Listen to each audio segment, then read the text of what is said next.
So I was 18 years old when I made my first $1 million. How did it feel? It felt pretty great.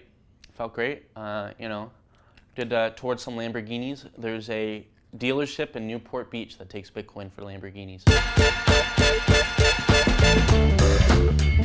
I'm Eric Finman, and I am one of the youngest Bitcoin millionaires in the world. So this is the place. We got a lot of beds here. I like to have a lot of friends over. I don't really like cuddling, so that's why I have a lot of beds. Pretty minimalistic, so I don't like to have too many clothes. That's pretty much it. I like to just live a life of gym t-shirt and gym shorts perpetually. Hey, if you got money, why do you have to dress nice?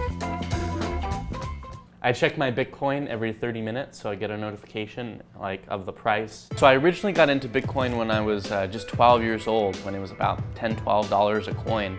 And I had one of my brothers, he really got into it, and we were very close. And then we really got into all this Bitcoin stuff. I was very fortunate enough to have kind of a grandmother. She had an extra $1,000 to give her kids for a scholarship fund. So I put that $1,000 into Bitcoin, so I was able to amass about 400 plus Bitcoins. So there you go.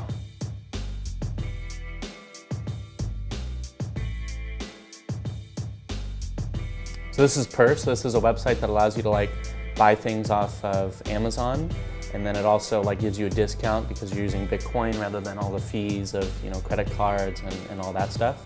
What do you use to check your Bitcoin? So that's where I have a hardware key to check.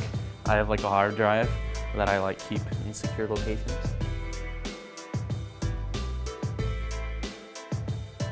Stay away from it. Stay away from Bitcoin. Well, it's a mirage, basically. It is a disruptive technology. It's not regulated, it can't be tracked, and it tends to attract people who are doing illegal things. There are a couple people, kind of top politicians, some Wall Street people, they're saying that Bitcoin is not going to work out, and Bitcoin is kind of used for bad things. And that recently has affected the price because politicians and Wall Street people are very afraid of what Bitcoin will do to them and their industry. So school was maybe not the best thing for me, to say the least. I didn't really particularly enjoy it. I had a lot of teachers that were maybe not the most positive. One teacher told me to drop out and work at McDonald's because that's all I'll ever amount to in life.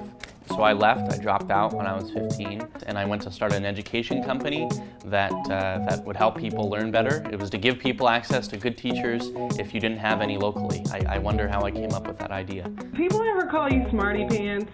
No. No. Maybe they should. Eric Finman is the founder of Botangle.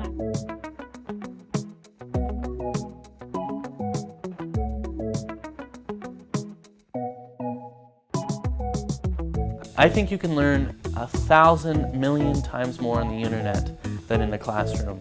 Everything is there for you. You just need to have the motivation. Most people think that they have to go through this traditional path and they have to do this, and I'm kind of more aware that that's maybe not so much the case. I think about how can I completely do something my way. So if this is the traditional way of doing it, if I thought about how to redo this from scratch, how could I do that? And I think career, that was one, school, that was two, three, kind of currency, Bitcoin and all that stuff.